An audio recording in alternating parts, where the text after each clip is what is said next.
warahmatullahi wabarakatuh, Bapak dan Ibu yang saya hormati dan saya banggakan. Selamat pagi, salam sejahtera bagi kita semua.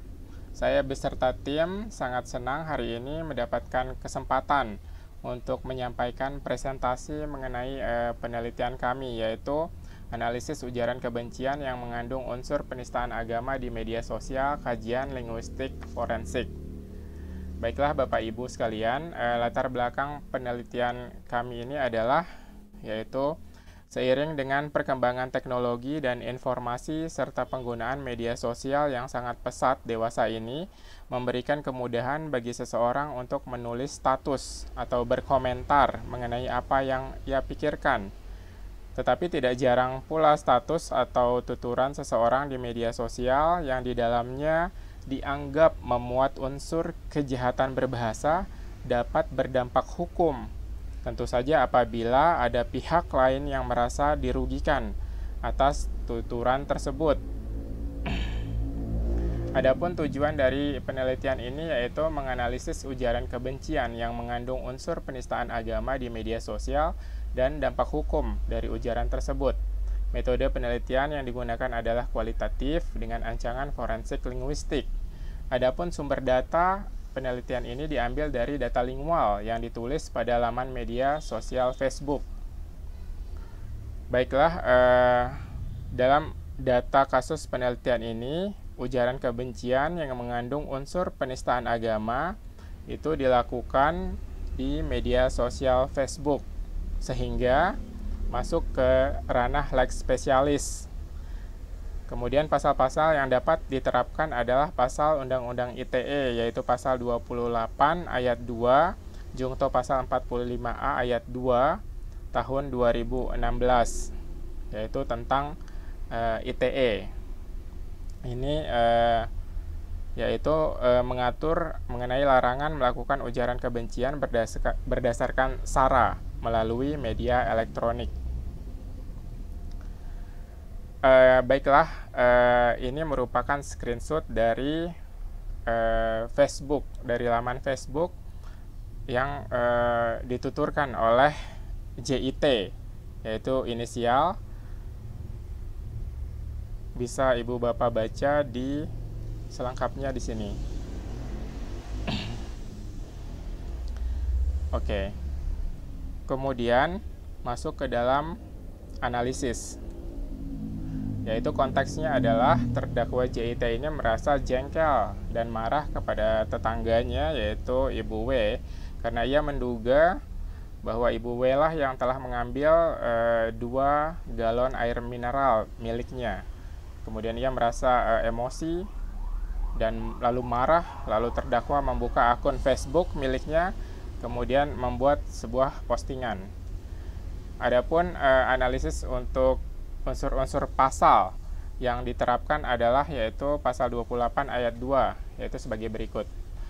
Pertama, unsur setiap orang. Unsur setiap orang bermakna bahwa pertanggungjawaban pidana bagi pelaku tindak pidana ujaran kebencian yang mengandung unsur SARA dilakukan secara perorangan dan bukan badan hukum. Seseorang yang dapat dikenai delik tindak pidana ujaran kebencian yang mengandung unsur SARA ini adalah orang yang mampu bertanggung jawab, yaitu dewasa dan tidak gila.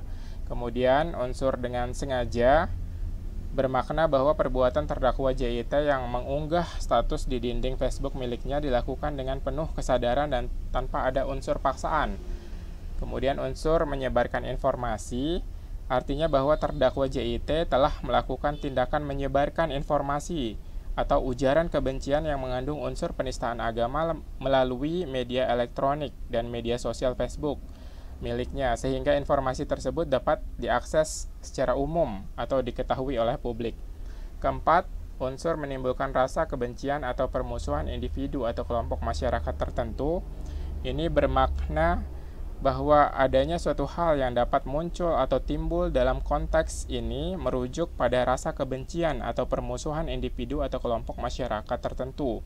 Rasa benci atau tidak senang atau permusuhan yang dirasakan oleh individu dan atau kelompok masyarakat tertentu merujuk pada perbuatan terdakwa JIT yang dengan sengaja dan tanpa hak telah menyebarkan suatu informasi, yaitu ujaran kebencian yang mengandung unsur penistaan agama tertentu, yaitu agama Islam. Kemudian unsur berdasarkan atas suku, agama, ras, dan antar golongan syara, yaitu bermakna bahwa dalam masyarakat Indonesia ini terdapat kelompok-kelompok masyarakat tertentu yang terbentuk atas dasar kesamaan suku, agama, ras, dan antar golongan. Oke. Kemudian analisis tindak tutur.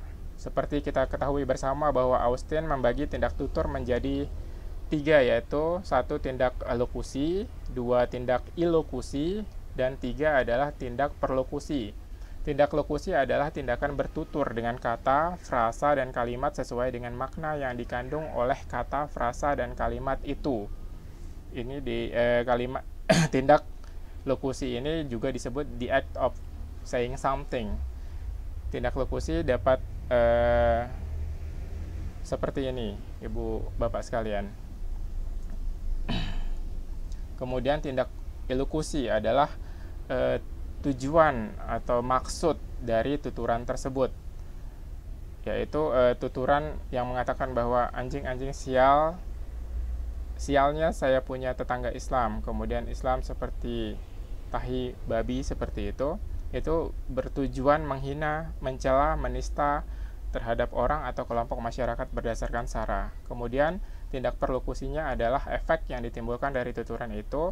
1. Dapat melukai hati dan perasaan dari kelompok masyarakat beragama Islam.